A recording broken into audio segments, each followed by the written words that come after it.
चलिए बताइएगा, राष्ट्रीय विकास परिषद को सुपर कैबिनेट की संज्ञा जो है किस व्यक्ति के द्वारा दिया गया था? राष्ट्रीय विकास परिषद को सुपर कैबिनेट की संज्ञा जो है किस व्यक्ति के द्वारा दिया गया था? तो के संथानम हो जाएगा सही आंसर। ठीक है, के संथानम हो जाएंगे। ठीक है, इनके द्वारा जो है राष्ट्रीय विकास परिषद को क्या कहा गया है? सुपर कैबिनेट की संज्ञा दी गई है।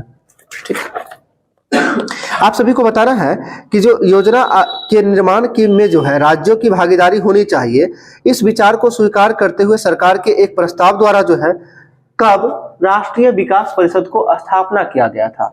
यानी कुल मिला के शॉर्ट में होता है नेशनल डेवलपमेंट कमेटी। राष्ट्रीय विकास परिषद का स्थापना 6 अगस्त 1952 को हुआ था। कब हुआ था? 6 अगस्त 1952 को हुआ था।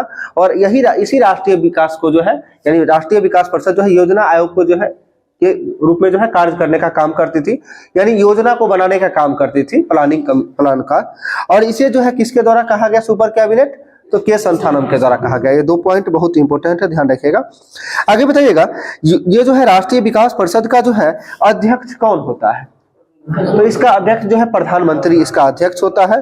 ठीक है, और इसका सचिव कौन होता है? तो योजना आयोग के जो सचिव होते हैं वही जो है राष्ट्रीय विकास परिषद के सचिव होते हैं। आगे बताइएगा, इसी में राष्ट्रीय विकास परिषद का मुख्य कार्य क्या होता है? तो राष्ट्रीय विकास परिषद का मुख्य कार्य की बात करें तो केंद्र व राज्य सरकार और योजना आयोग के बीच का सेतु के तरह काम करता है। यानी केंद्र और राज्य सरकार के साथ साथ जो है योजना आयोग के जो बीच जो है सेतु का काम करता है। सेतु मतलब समझते हैं ना, दोनों को जोड़ने का काम करता है। यानी दोनों के बीच का जो है मतलब मसला क्लियर करता है कि क्या केंद्र सरकार या राज्य सरकार में क्या है, उस चीज को योजना आयोग को बताने का काम करता है। और योजना आयोग का वर्तमान में नाम क्या बदल के हो गया है? नीति आयोग हो गया है। ठीक है, योजना आयोग का स्थापना की बात करते हैं तो 1950 में हुआ था। ठीक है, कितना डेट की बात करें? 1 जनवरी नहीं 1 जनवरी, सुन लीजिए, योजना आयोग 1950 ध्यान रखें, लेकिन नीति आयोग की बात करते हैं तो 1 जनवरी 2015 से नीति आयोग काम करना शुरू किया है। ठीक है, और नीति आयोग के अध्यक्ष कौन होते हैं? तो प्रधानमंत्री ही उसके अध्यक्ष होते हैं। योजना आयोग के प्रथम अध्यक्ष कौन थे ये बताना है। तो जवाहरलाल नेहरू योजना आयोग के प्रथम अध्यक्ष थे। और योजना आयोग के प्रथम उपाध्यक्ष कौन थे ये बताइएगा? गुलजारी लाल नंदा हो जाएंगे। ठीक है, चलिए आगे देखते हैं। लोक सेवा आयोग एक टॉपिक है, लोक सेवा आयोग। और लोक सेवा आयोग का स्थापना कब हुआ था इस बात को बताना है। हम ये पिछले क्लास में हम डिस्कस इस चीज को कर चुके हैं। तो लोक सेवा आयोग का स्थापना 1926 में हुआ था। कब हुआ था? 1926 में हुआ था। और किस हम बता रहे किस एक्ट यानी किस अधिनियम के तहत हुआ था? तो 1919 का भारत शासन अधिनियम के तहत 1926 में। ध्यान रहेगा, लोक सेवा आयोग का स्थापना 1926 में। अब आगे चल के क्वेश्चन पूछा जाता है कि लोक सेवा आयोग का स्थापना किस समिति के सिफारिश पर हुआ था? तो ली कमीशन की, यानी वही ली कमीशन यानी ली आयोग के सिफारिश पर हुआ था। और ली कमीशन का गठन कब हुआ था?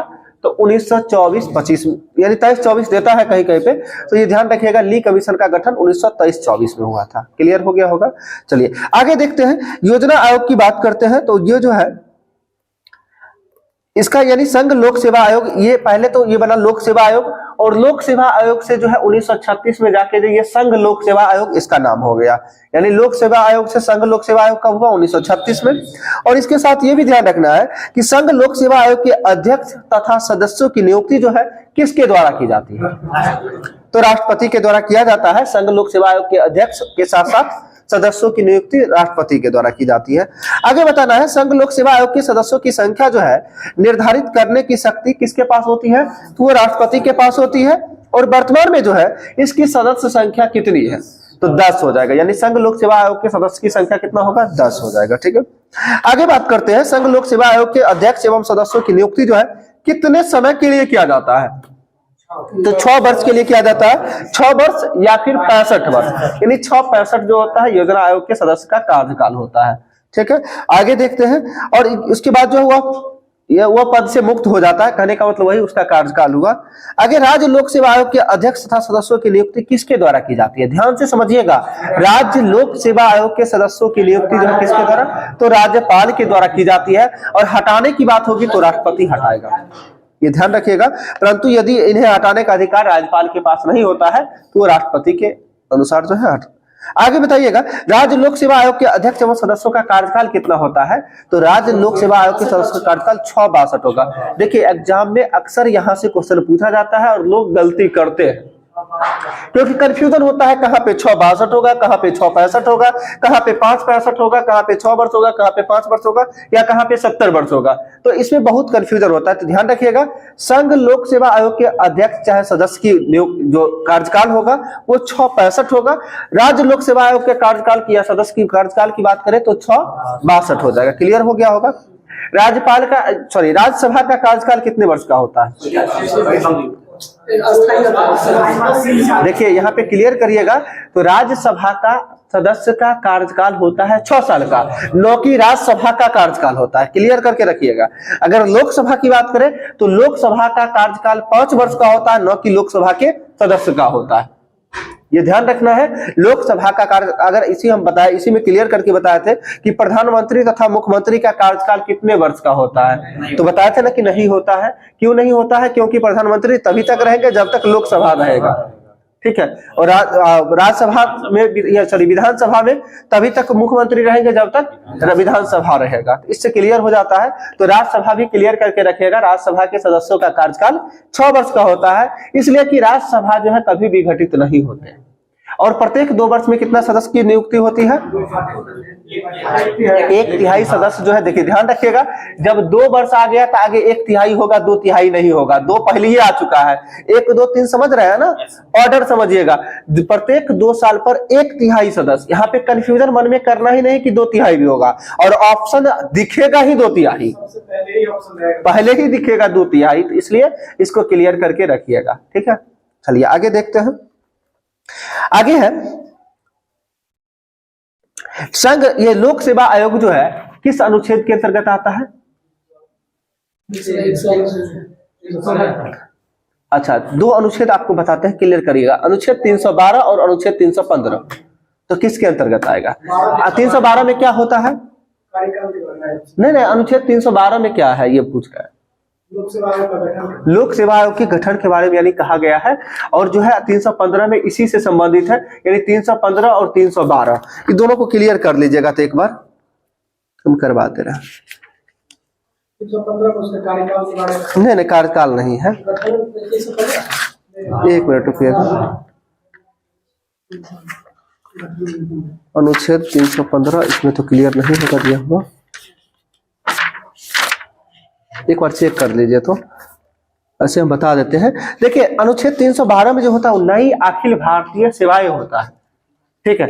नई अखिल भारतीय सेवाएं वो अनुच्छेद 312 के अंतर्गत आता है। और अनुच्छेद 315 की यदि हम बात करें तो संघ एवं राज्यों के मध्य जो है, यानी राज्यों के लिए एक लोक सेवा आयोग जो है की स्थापना की जाएगी। यानी नई अखिल भारतीय सेवाएं के सृजन की बात होगा तो किस अनुच्छेद में हो जाएगा? 312 और 315 अनुच्छेद हो जाएगा, तो क्या हो जाएगा? तो संघ राज्य एवं यानी कि जो केंद्र के लिए जो है एक संघ लोक सेवा आयोग का गठन की बात है 315 में। एकदम क्लियर है, सही है, कोई दिक्कत नहीं है अब इसमें, ठीक है। तो 312 नई अखिल भारतीय सेवाएं और 315 हो जाएगा संघ एवं राज्य के लिए जो है एक संघ लोक सेवा आयोग का गठन। चलिए आगे देखते हैं।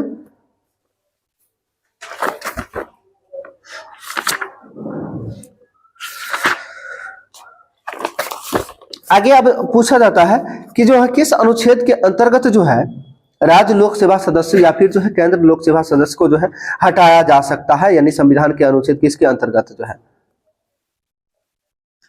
तो उसको हटाने के लिए अनुच्छेद 317 के अकॉर्डिंग होता है, 317 के अकॉर्डिंग होता है, ठीक है। आगे बताएगा वित्त आयोग के बारे में, ठीक है। वित्त आयोग आप सभी को पता है, वित्त आयोग की नियुक्ति कौन करता है? राष्ट्रपति करता है। किस अनुच्छेद के अकॉर्डिंग करता है? अनुच्छेद 280 ना, 280 के अकॉर्डिंग जो है वित्त आयोग की नियुक्ति राष्ट्रपति करता है। कितने समय के लिए? तो 5 वर्ष के लिए करता है। ये क्लियर करके रखेगा, वित्त आयोग 5 वर्ष के लिए अनुच्छेद 280 के तहत राष्ट्रपति के द्वारा नियुक्ति किया जाता है। आगे बताइएगा संविधान के जो भारतीय संविधान के किस अनुच्छेद के तहत जो है वित्त आयोग की सिफारिशों को संसद के प्रत्येक सदन के समक्ष रखवाता है। यानी कि जो है वित्त आयोग जो है, हाँ, वित्त आयोग की सिफारिशों को जो है संसद के प्रत्येक सदन के समक्ष रखवाता है। कौन सा अनुच्छेद? तो 281 हो जाएगा, बिल्कुल सही है। आगे बताना, राज्य वित्त आयोग में पूछा जाता है, इसमें कंफ्यूजन होता है। तो राज्य वित्त आयोग का जो है गठन भारतीय संविधान के किस अनुच्छेद के अंतर्गत होता है? 243 का देता है, झ देता है। तो झ की बात करते क ख से शुरू होता है, तो इधर हो जाएगा 5 और 6 झ हो जाएगा 5 4 9, यानी 243 का आय हो जाएगा। ठीक है, 243 के आय के तहत जो है राज्य वित्त आयोग का गठन होता है। ध्यान रखिएगा, वित्त आयोग जो है केंद्र सरकार की बात करें तो 280 और राज्य वित्त आयोग की बात करें 243। 243 का आय या झ हिंदी में होगा। ठीक है, आगे बताइए, वित्त आयोग का जो है, वित्त आयोग वित्तीय प्रशासन में पारदर्शिता को सुनिश्चित करता है। यानी वित्त आयोग का जो काम होता है वित्तीय, यानी कि राज्य और केंद्र के मध्य जो है वित्तीय बंटवारों को, यानी कि राजस्व बंटवारे को जो है पारदर्शिता करने का काम, यानी जो है क्लियर करने का काम जो है कौन करता है? वित्त आयोग के द्वारा किया जाता है। आगे बताना है, पहला वित्त आयोग के अध्यक्ष कौन थे? केसी नियोगी थे पहले वित्त आयोग के अध्यक्ष, केसी नियोगी। दूसरा बताइएगा, दूसरा जो है के संथानम हो जाएगा। के संथानम अभी थोड़ा देर पहले ही हम बोले थे कि राष्ट्रीय विकास परिषद को सुपर कैबिनेट की संख्या किसके द्वारा दिया गया था? के संथानम के द्वारा। हम रिलेट इसलिए कर दे रहे हैं ताकि आपको यह भी ध्यान हो जाए कि के संथानम कौन था, तो वित्त आयोग के दूसरे जो है अध्यक्ष थे। ठीक है, के संथानम, और इसी के द्वारा राष्ट्रीय विकास परिषद को सुपर कैबिनेट की संज्ञा दी गई है। आगे तीसरा वित्त आयोग के अध्यक्ष की बात करें तो ए.के. चंदा हो जाएगा। तीसरा कौन होगा? ए.के. चंदा। चौथा की बात करें तो पी.बी. राजमन्नार हो जाएगा चौथा। और पांचवा की बात करें तो महावीर त्यागी हो जाएगा, पांचवा महावीर त्यागी। छठा कोई रेड्डी करके होगा, हाँ, ब्रह्मानंद रेड्डी छठा। एक बार सुन लीजिएगा कम से कम ध्यान से, ताकि कभी भी इन फ्यूचर आए तो आपको पता चल सके कि ये वित्त आयोग के अध्यक्ष थे। ठीक है, हो सकता है ऑप्शन में पूछ दिया जाए, 4 ऑप्शन देके कि इनमें से कौन से ऐसे सदस्य हैं जो वित्त आयोग के अध्यक्ष नहीं रहे हैं। तो नाम कम से कम सुने रहेंगे, याद रहे या ना रहे तो पता तो चल सकता है ना। तो ध्यान रखिएगा, एक बार पांच करके याद रखेंगे तुरंत हो जाएगा। 5 समझिएगा, केसी नियोगी, के संथानम, ए.के. चंदा। 3 हो गया। कौन कौन? 5 में बताए केसी नियोगी, इसके बाद के संथानम, ए.के. चंदा 3, और चौथा की बात करें तो चौथा है, देखिए पी.बी. राजमन्नार लिखाता है। याद कैसे रखना है इसको समझिएगा। पी लिखते हैं तो 4 की तरह लिखते हैं, ध्यान से समझ लीजिएगा। पी लिखते हैं तो हर्षिकार यानी 4 की तरह नहीं होता है, इसे ध्यान रखना है। चौथा वित्त आयोग के अध्यक्ष कौन होंगे? पी.बी. राजमन्नार हो जाएंगे। 5वां कौन होंगे? महावीर त्यागी। 5 याद हुआ? थोड़ा सा समय लगेगा, कोई दिक्कत नहीं है, लेकिन याद करिएगा, बार बार रिवीजन करिएगा, अपने आप याद होगा। 5 एक बार फिर से देखना है। पहला कौन हो जाएंगे? केसी नियोगी। दूसरा की बात करें तो के संथानम। तीसरा की बात करें ए.के. चंदा। देखिए ये 3 नाम ऐसा दिख रहा है सब में के साइलेंट यानी कॉमन है, नहीं दिख रहा है? केसी नियोगी, के संथानम, ए.के. चंदा, है ना? 3 हो गया। चौथा आपको बताया क्या? पी.बी. राजमन्नार। और 5वां बताया महावीर त्यागी। छठा है ब्रह्मानंद रेड्डी। कौन है? हाँ, ब्रह्मानंद रेड्डी। और छठा के बाद 7वां अपना बीआरबी कॉलेज वाले हो जाएंगे, बलिराम भगत। नहीं, एक मिनट रुकिए तो देख लीजिए। ये नहीं, ये बलिराम भगत वो लोकसभा के अध्यक्ष थे, वो 7वीं लोकसभा के अध्यक्ष बलिराम भगत थे। यहाँ पे है वित्त आयोग में। ठीक है, ये 5 हो गया। छठा बता दिया आपको ब्रह्मानंद रेड्डी। 7वां है सेलट, जेपी सेलट हो जाएगा 7वां। याद कैसे रखना है? 100 से 7, 100 से सेलट। ठीक है, आराम से छाड़ सकते हैं। 100 से 7, 100 से सेलट हो जाएगा। ये 7 हो गया। 8वां की बात करें तो 8वां वाई.पी. चौहान हो जाएगा, वाई.पी. चौहान। ठीक है, एक वाई.बी. रेड्डी है जो आगे वो भी देखने को मिलेंगे। अभी क्या है? वाई.पी. चौहान हो जाएंगे। क्या मां? 8वां हो जाएंगे वाई.पी. चौहान। 9वां की बात करें तो हाँ, एन.के.पी. साल्वे है, एन.के.पी. साल्वे, यानी 9वां हो जाएंगे एन.के.पी. साल्वे। और 10वां की बात करें तो केसी पंत। और 10 के बाद सब याद करने वाला नाम है जो कि जरूरी भी है, ये ध्यान रखना है। 5, 6 तक तो आप लोग को याद हो गया होगा, बीच में 3 गो फंस रहा है। ठीक है, पहले 6 को फिर से सुनिएगा एक बार। पहला बोलिएगा आप ही लोग, केसी नियोगी। दूसरा बताइए, के संथानम। तीसरा ए.के. चंदा। चौथा हाँ पी.बी. राजमन्नार। 5वां महावीर त्यागी। छठा ब्रह्मानंद रेड्डी। 7वां सेलट, जरूर याद आएगा, 7वां सेलट। 8वां हाँ वाई.पी. चौहान 8वां। और 9वां कौन हो जाएंगे? अभी जस्ट बताए, साल्वे, एन.के.पी. साल्वे। देखिए 9वां कैसे याद रखे?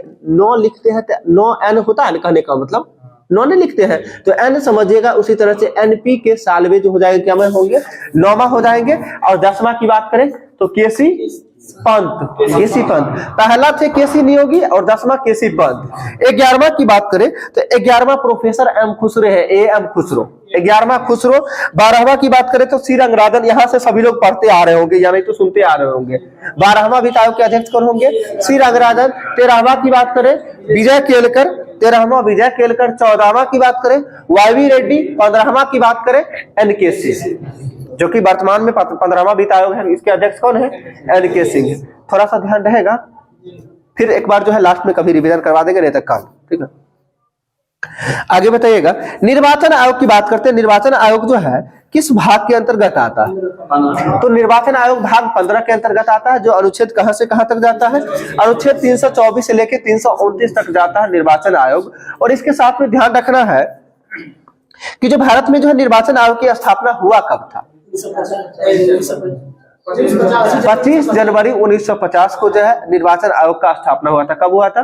25 जनवरी 1950 को। और इसी 25 जनवरी को क्या मनाया जाता है? कौन से दिवस के रूप में? मतदाता दिवस के रूप में भी मनाया जाता है 25 जनवरी को, ठीक है। और जो है एक दिन पहले राष्ट्रीय बालिका दिवस 24 जनवरी को मनाया जाता है, ठीक है। आगे बताइएगा क्या हो? फिर एक दिन बाद तो गणतंत्र दिवस है 26 जनवरी 1950, वैसे भी ईस्वी में। आगे बताइएगा,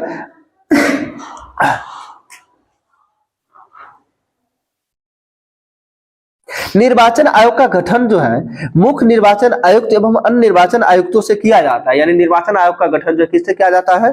तो ये जो है किया जाता है मुख्य निर्वाचन आयुक्त एवं अन्य निर्वाचन आयुक्त से किया जाता है। लेकिन इसको जो है नियुक्ति करने का काम कौन करता है? यानी किसके द्वारा नियुक्ति की जाती है? तो राष्ट्रपति के द्वारा जो है नियुक्ति की जाती है निर्वाचन आयोग के सदस्य को।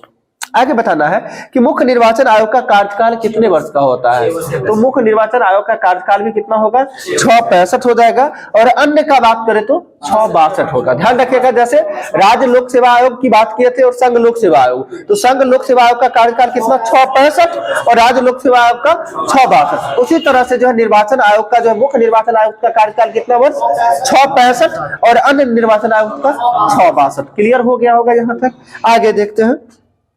आगे से बताना है कि मुख्य निर्वाचन आयुक्त व अन्य चुनाव आयुक्तों को जो है सर्वोच्च न्यायालय के न्यायाधीशों के बराबर वेतन एवं भत्ते प्राप्त होते हैं।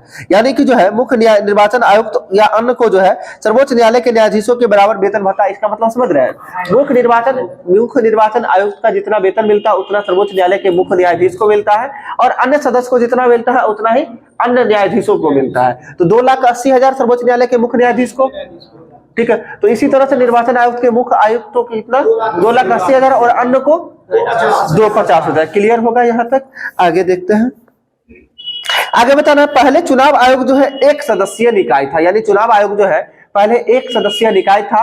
और कब से ये 3 सदस्यीय निकाय बना?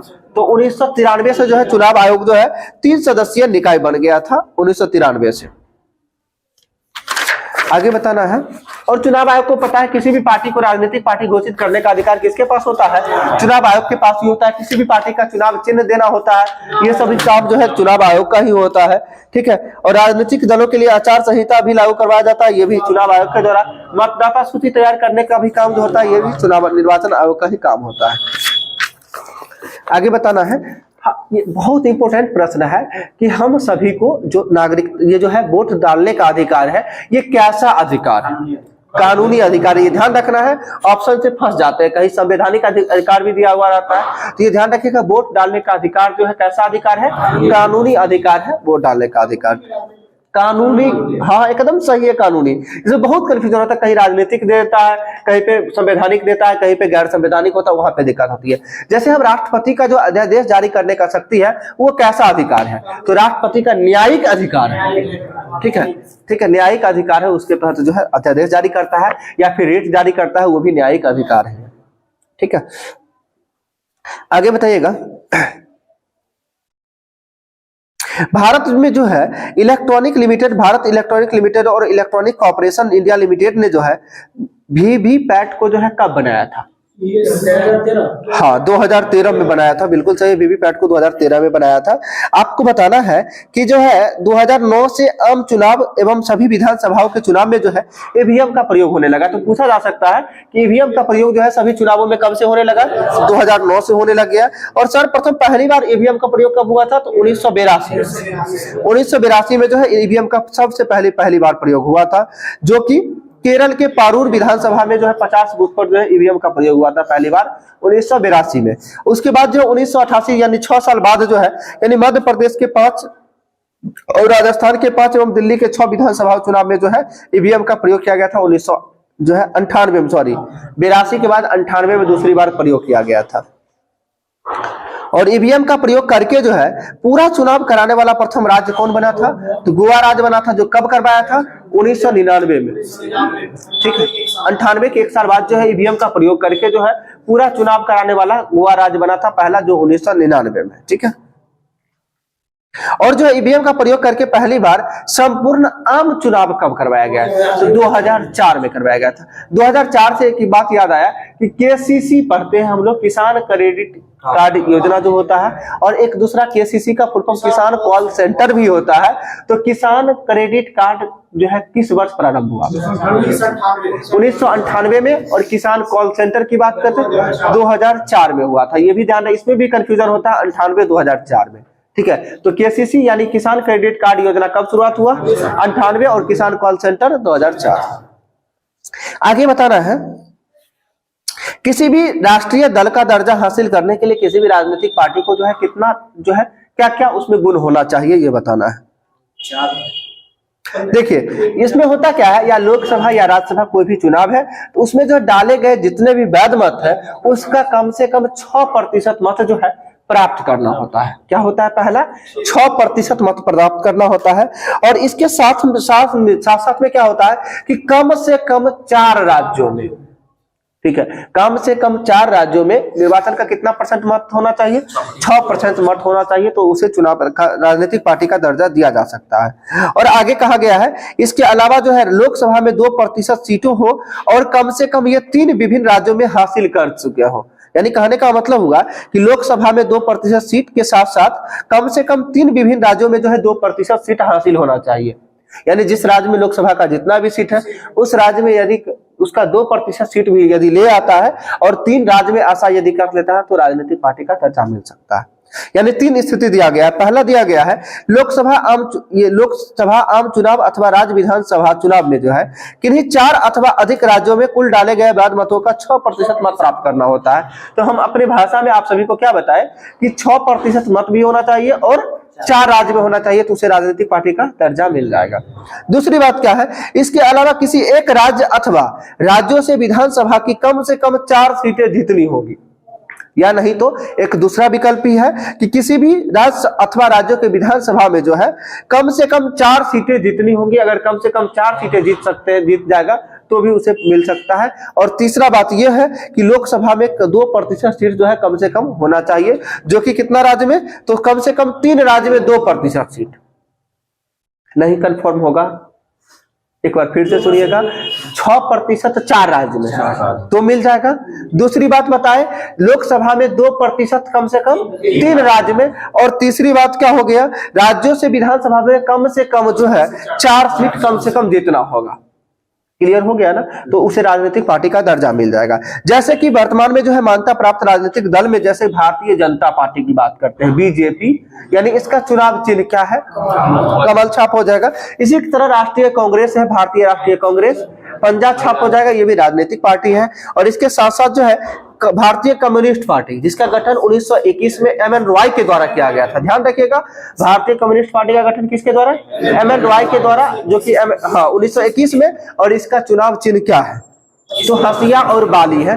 हंसिया बाली है, जो सीपीआईएम का नाम सुन रहे होंगे अभी, ठीक है जी जी, तो वही है हंसिया और बाली, भारतीय कम्युनिस्ट पार्टी का हो जाएगा। इसके साथ साथ राष्ट्रवादी कांग्रेस पार्टी है, घड़ी है, घड़ी प्रतीक चिन्ह जो है राष्ट्रवादी जो है कांग्रेस पार्टी का चुनाव चिन्ह घड़ी हो जाएगा। और बहुजन समाज पार्टी, जो बसपा का नाम सुने होंगे, हाथी हो जाएगा, जो किसका मायावती का है ना, ठीक है, बसपा, यानी वही हो जाएगा। इसका प्रतीक चिन्ह क्या है, यानी चुनाव चिन्ह हाथी हो जाएगा। आगे है भारतीय कम्युनिस्ट पार्टी, जिसे मार्क्सवादी, ये सीपीआई में दूगो हो जाता है, एक लेनिनवादी और एक जो है मार्क्सवादी। तो इसमें बताना भारतीय कम्युनिस्ट पार्टी में जो है मार्क्सवादी का क्या है, तो हसुआ हथौड़ा तारा छाप जो बोलते हैं वही है, हसिया हथौड़ा और तारा।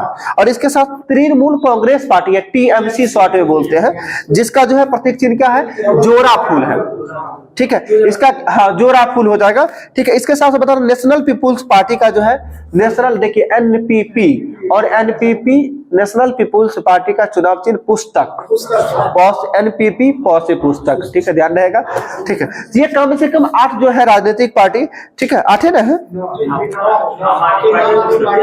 क्या हुआ, हाँ एक आम आदमी पार्टी हो गया, अब इसको मिला के 9 हो जाएगा। और आम आदमी पार्टी का गठन कब हुआ था, 2012 हो जाएगा, ठीक है, 2012 में आम आदमी पार्टी का गठन हुआ था। आगे बताइएगा, तेलुगु देशम पार्टी जो ये अन्य क्षेत्रीय पार्टी जो है उसमें बात करते हैं। तेलुगु देशम पार्टी का चुनाव चिन्ह क्या होगा, साइकिल छाप हो जाएगा। जैसे समाजवादी पार्टी है उसका भी साइकिल छाप ही है। असम गण परिषद का जो है चुनाव चिन्ह हाथी ही है।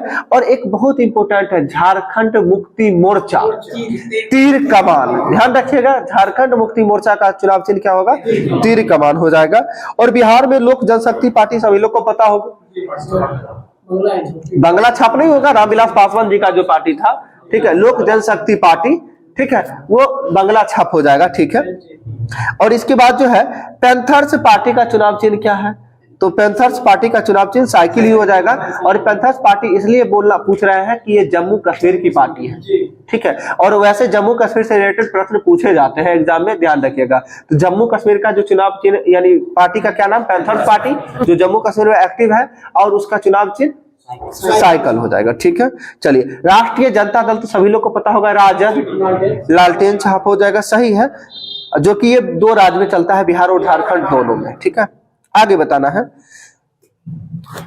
All India forward block important इसलिए है कि फॉरवर्ड ब्लॉक का स्थापना किसके द्वारा, सुभाष चंद्र बोस के द्वारा, कब, तो 1939 में किया गया था। तो ऑल इंडिया फॉरवर्ड ब्लॉक ये किस राज्य में एक्टिव पार्टी है, पश्चिम बंगाल में एक्टिव पार्टी है। और इसका प्रतीक चिन्ह क्या है, तो शेर है, ठीक है, शेर है, यानी ऑल इंडिया समझिए है शेर, ठीक है, तो शेर हो जाएगा।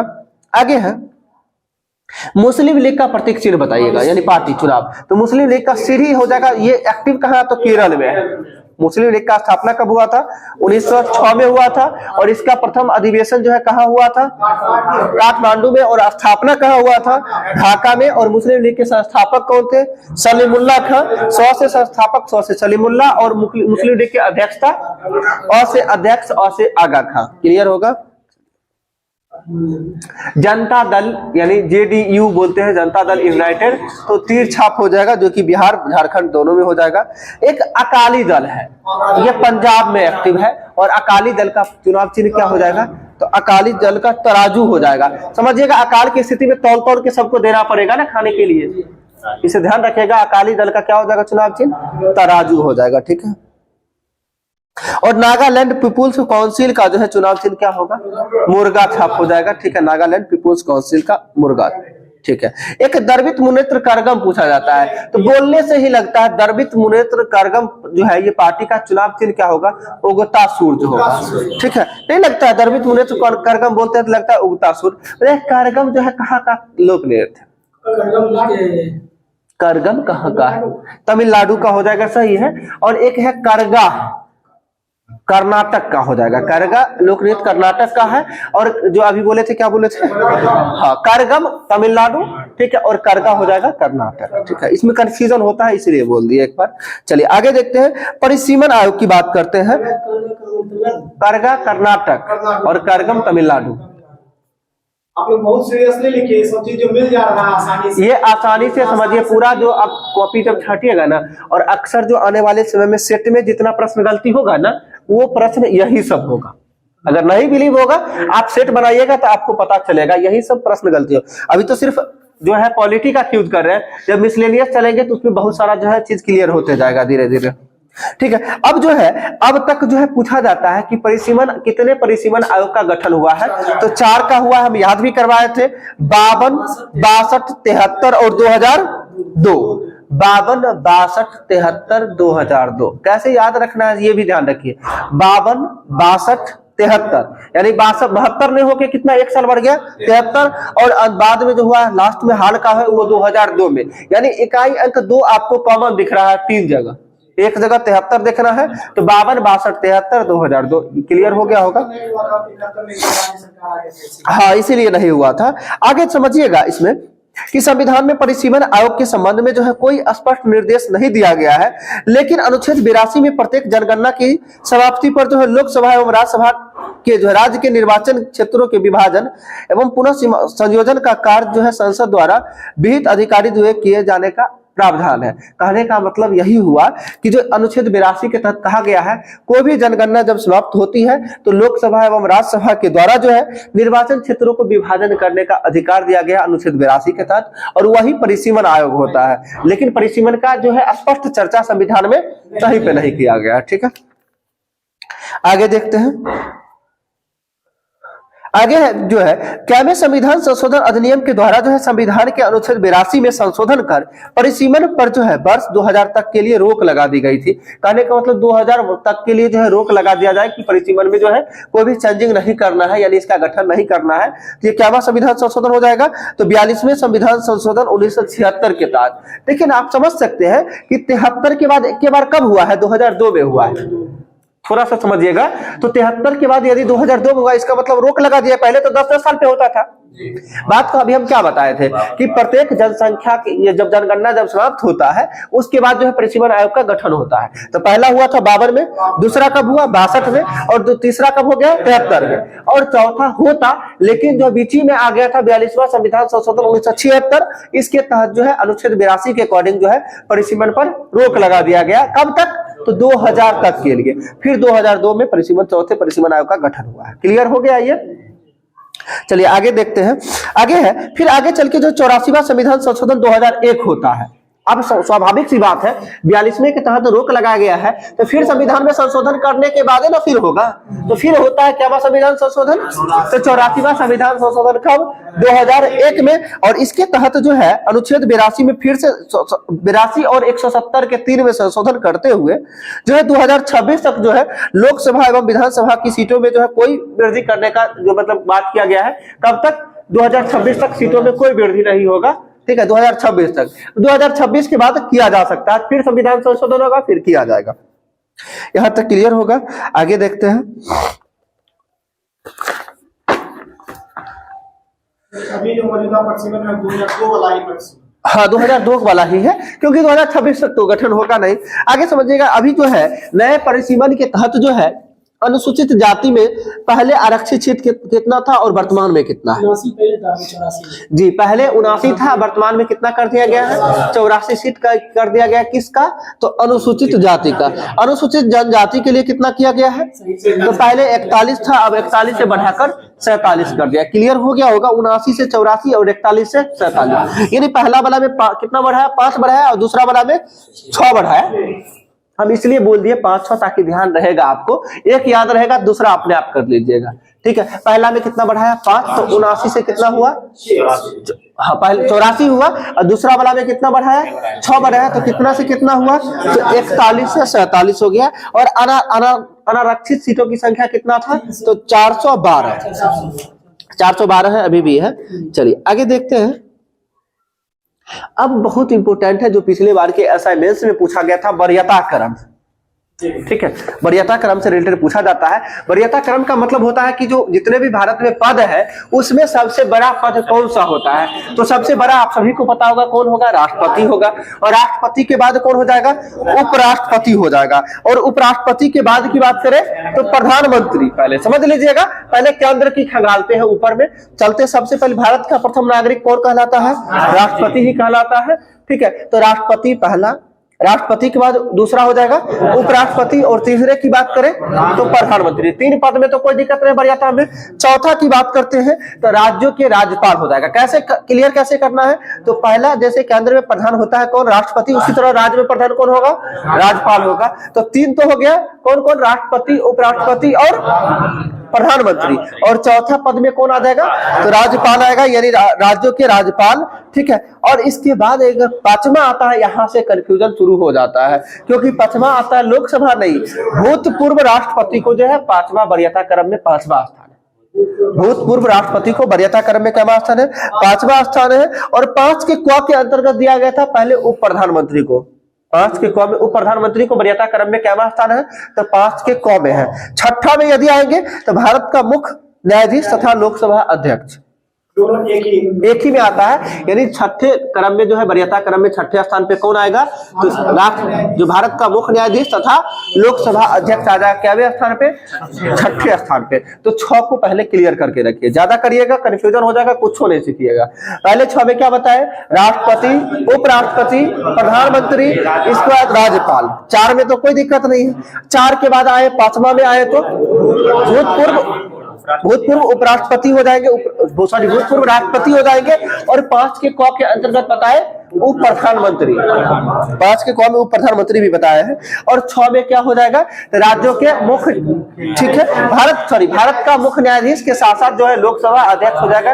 टोटल 6 तो क्लियर हो गया होगा, ठीक है। और 7 8 9 जो है इसको अगले दिन देख लेंगे, ठीक है, ज्यादा कंफ्यूजन नहीं करना। 6 को ध्यान में रखिएगा माइंड में। और देखिए, आपको हम जानते हैं बहुत सारे लोग होंगे जो सीरियस अभी नहीं लेंगे इस टॉपिक पे। जब एक दो बार एग्जाम में गलती होगी आपका, 1-2 नंबर यानी 1-2 प्रश्न के कारण यदि रिजल्ट से आप बाहर होते हैं, उस समय आप एक एक चीज का महत्व का समझेंगे। उस समय आपको इंटरेस्ट जगेगी कि नहीं, हम इस चीज को बढ़िया से पढ़ना चाहिए। तो जो टॉपिक आज तक देखिए, हुआ क्या है कि इतना दिन एग्जाम दिए, इतना सेट बनाए हैं, जो भी चीज गलत हो रहा है, जो गलत 1 बार 2 बार गलत हो गया, उस चीज पे विशेष फोकस अपने आप चला जाता है। इसलिए कहते हैं बार बार सेट बनाया करिए आप लोग। अभी तो बैच में तो सेट बना ही रहे हैं ना। बैच के अलावा यदि टाइम मिलता है तो कुछ लगता नहीं ज्यादा, 49 रुपया मात्र पे करना होता है। एप्लीकेशन भी अपना चल रहा है। एप्लीकेशन पे जाके गूगल प्ले स्टोर से SMC समस्तीपुर एप्लीकेशन डाउनलोड कीजिएगा और वहां से आप टेस्ट सीरीज को बैच ज्वाइन करिएगा। 1 मंथ में 15 टेस्ट अभी वहां पे मिल रही है, ठीक है। और 15 टेस्ट में आप ऑनलाइन टेस्ट जो लगाएंगे, यहां से थोड़ा सा हटके दिखेगा आपको, और क्वेश्चन का लेवल भी थोड़ा सा हटके दिखेगा, ठीक है, जो कि अच्छा लेवल होगा। इसलिए अच्छा हो क्योंकि क्वेश्चन को खुद कलेक्ट हम खुद कर रहे हैं, ठीक है। तो आप कोशिश करिए उस चीजों को जाके एक बार कम से कम टेस्ट अटेम्प्ट जरूर करें। आप करिएगा, आपको जितना ज्यादा से ज्यादा सेट बनाइएगा ना, आपको पता चलते जाएगा आपकी जो कमियां हैं, जो गलती हो रही है। आप जब बुक को पढ़िएगा तो उस चीज पे फोकस होते जाएगा। जैसे मान के चलिए आज के डिस्कशन से 1-2 क्वेश्चन होगा जो आज आपका गलत हो गया होगा, तो अभी आपके दिमाग में घर पे जाइएगा तो ये चलेगा ये चीज कि अगर पहले इस चीज को पढ़े होते तो गलत नहीं होता। तो क्या हुआ? एप्लीकेशन पे 49 रुपीज लगता है। वो एप्लीकेशन मेंटेन का फी है सिर्फ। आप समझ सकते हैं, एक टेस्ट को टाइप करवाने के लिए टाइपिस्ट और एप्लीकेशन, समझ सकते हैं, इस चीज को मेंटेन करने के लिए मात्र 49 लेना पड़ा है। बाकी हम सोच रहे थे वो भी फ्री होता तो कोई दिक्कत नहीं था, लेकिन ये पॉसिबल नहीं था, जिस वजह से बाकी सब कुछ जो है नोट्स भी आप सभी को बहुत जल्द जो है एक टॉपिक एंशिएंट हिस्ट्री का बहुत बेहतर नोट्स मिल जाएगी, ठीक है। PDF मिल जाएगा, अपना निकलवा लीजिएगा कहीं से, उसका कोई कॉस्ट नहीं लगेगा, ठीक है। तो अभी सारा उस पर काम चल रहा है विशेष करके, थोड़ा सा इसलिए समय भी कम रहता है, ठीक है। तो कोशिश करिए जो भी मिल रहा है यहाँ ऑफलाइन में पर डे जो सेट मिलता है, जो होमवर्क मिलता है, उस चीज को फॉलो करिए। इसके साथ साथ ऑनलाइन भी तो सुविधा मिल रही है अब तो दिक्कत नहीं होना चाहिए, ठीक है। आप कोशिश करिए मंथ में जितना ही टेस्ट हो आप लगाइए, उस चीज को एनालिसिस करिए अपने आप में कि मेरा नंबर जो है पिछले कंपेयर में कितना बढ़ रहा है या घट रहा है। जब तक खुद को एनालिसिस नहीं कीजिएगा तब तक कुछ नहीं होगा, ठीक है। चलिए आगे देखते हैं। आगे फिर आता है राजभाषा आता है। जो राजभाषा किस भाग के अंतर्गत आता है? भाग 17 के अंतर्गत राजभाषा आता है। और भाग 17 में अनुच्छेद कितना से कितना तक जाता है? 343 से 351 तक जाता है। ध्यान रखिएगा, अनुच्छेद कितना से 343 से लेकर 351 तक जाता है, ठीक है।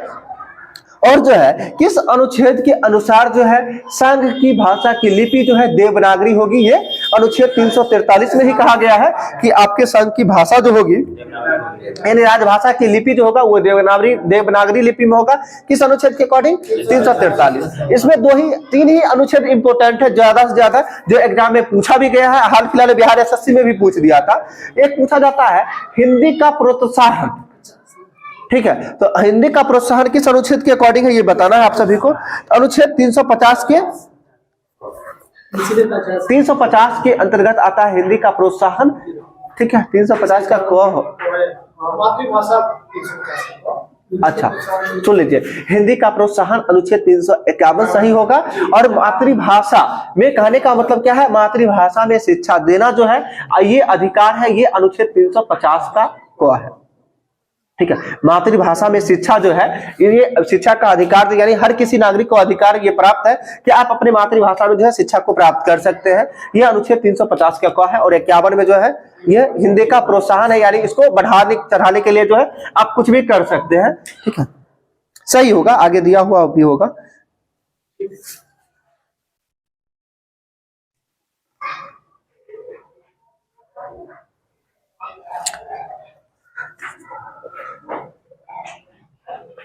आगे बताइएगा, आपात उपबंध आता है जो भाग 18 के अंतर्गत आता है। कितना में? भाग 18 के अंतर्गत आपात उपबंध है, जो अनुच्छेद कहां से कहां तक जाता है? अनुच्छेद 352 से लेकर 360 तक जाता है। कहां से कहां तक?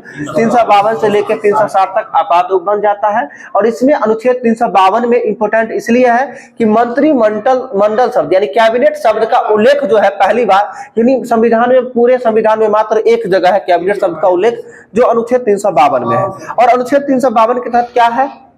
राष्ट्रपति के द्वारा जो अधिकार है क्या है? राष्ट्रपति शासन, राष्ट्रीय आपात या फिर वित्तीय आपात, क्या है बताइए?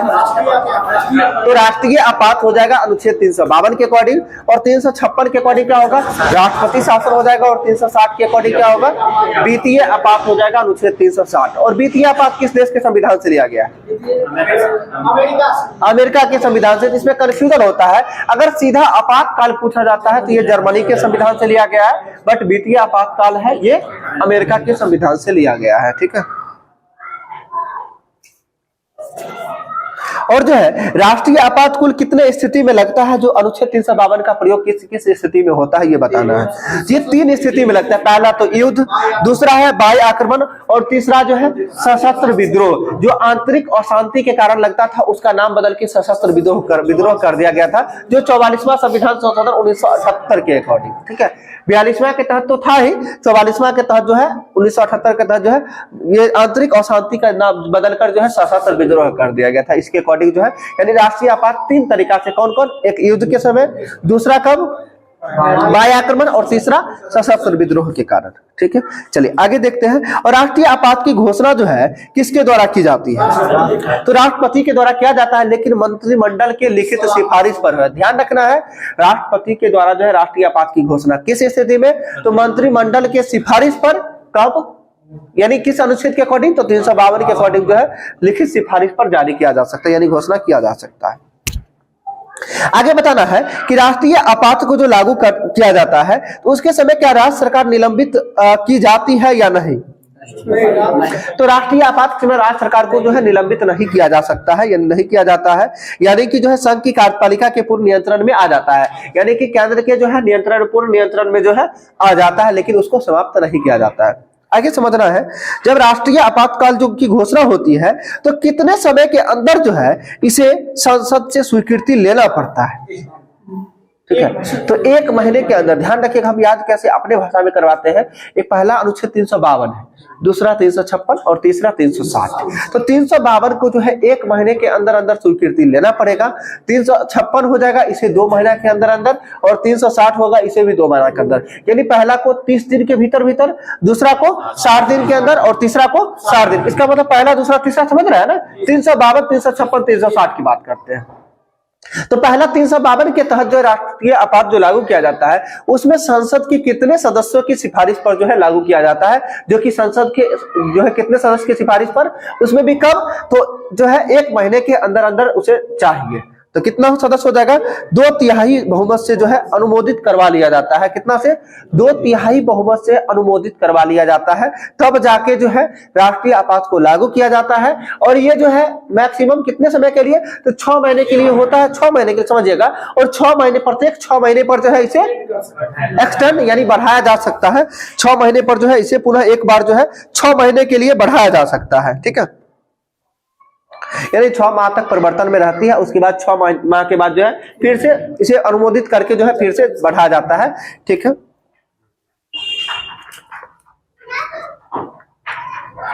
आगे देखते हैं।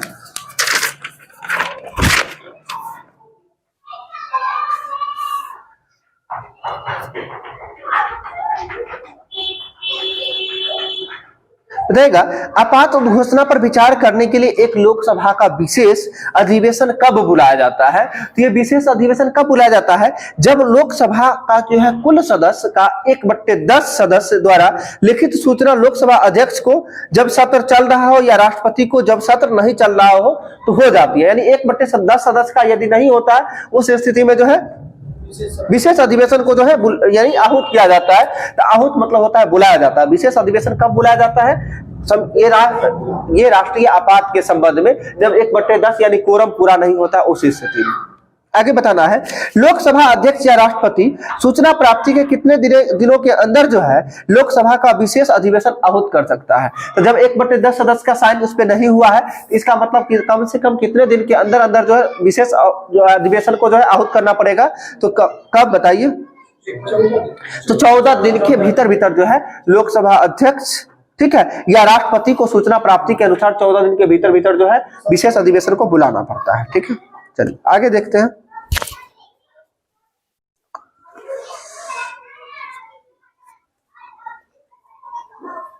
बताइएगा किस अनुच्छेद के तहत जो है मौलिक अधिकार राष्ट्रीय आपात की स्थिति में जो है यानी जो भंग नहीं होता है? तो अनुच्छेद देखिए, अनुच्छेद 359 के अकॉर्डिंग जो है 20-21 भंग नहीं होता है, 20-21 भंग नहीं होता है, लेकिन अनुच्छेद 358 के तहत जो है 59 नहीं रहेगा।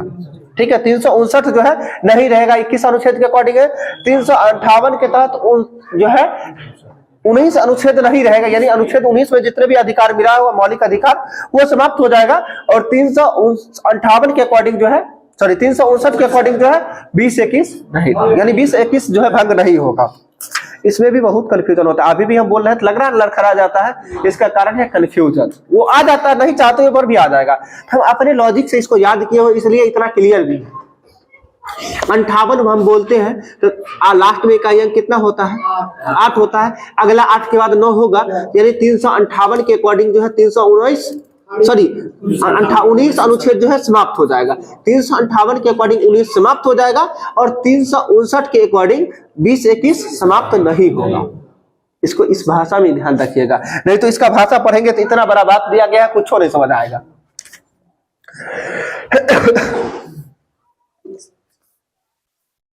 आगे आपको बताया ही कि 356 जो है अनुच्छेद 356 किस स्थिति में लागू किया जाता है?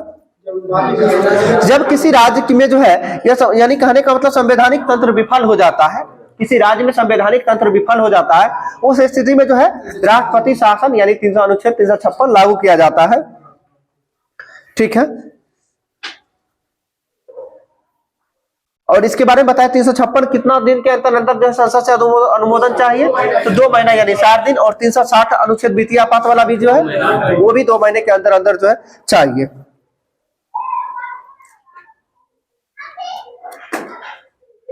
और इसका अधिकतम सीमा कितना वर्ष होता है?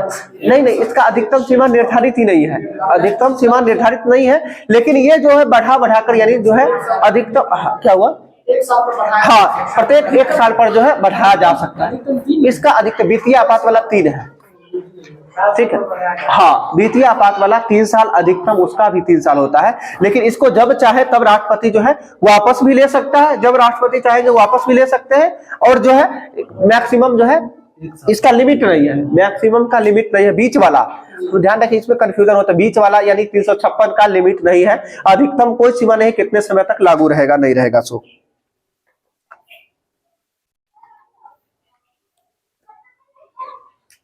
आज यहीं तक रहने दें, कल आगे से चर्चा करें।